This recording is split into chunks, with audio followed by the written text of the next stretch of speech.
talks about there are players that can exist in a market like this or shouldn't exist in a market like this. Do you believe there are players that can thrive in Toronto because of the nature of Toronto? I think it does have an effect on some players, but maybe a little bit overblown.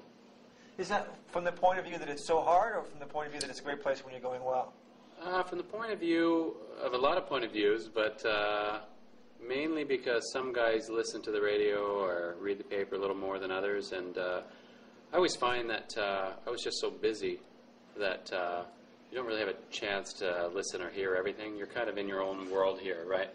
And when you're a fan, you can't get enough. So once you're on the inside, you strive and you're focused on what you have to do, and some of the other things you just don't hear. Players often say, I don't read the paper, I don't listen to the radio. Have you ever met a player where that was actually true? No. We all, listen to the radio at some point, and, the talk radio, and read the paper. But I always tell the young guys, only read it when you have a good game. Don't read it otherwise, and it helps. What other advice would you give a young guy coming here? Just enjoy it. It's like Broadway for hockey.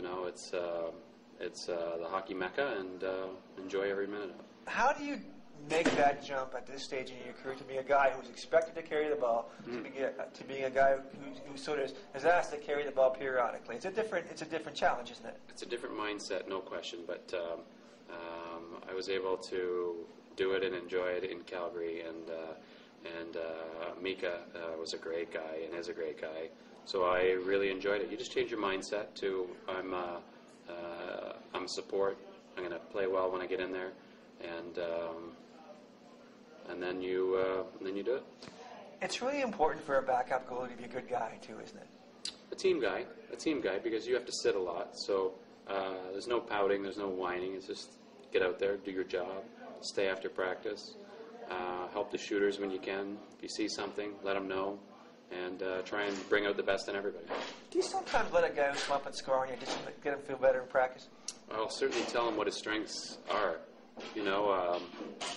If a guy has a particular shot that is tough to stop or is a little tricky, you say stick with it.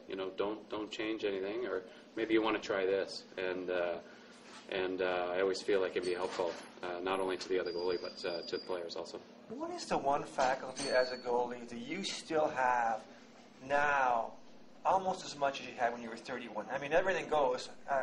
We all know it. Point, yeah. But is it your ability to battle down low, for example? It isn't so much dependent upon speed, but upon aggressiveness and instinct. Is that the thing that you still retain the most now as a guy who's in his 40s? Yeah, I don't know. It's I think you have to change your style. I've changed my style a lot, and the equipment's changed, the style's changed. So you keep changing with the times and try and keep ahead of the curve. And it's not always easy, but with fitness and new technology, and you always try and keep one step ahead, and I try and do that. I don't know if it happens, but I always try and do that. Is enough in terms of sort of closing down the size of the goaltenders' pads and equipment? Do you think we've seen enough, because there's calls for still more?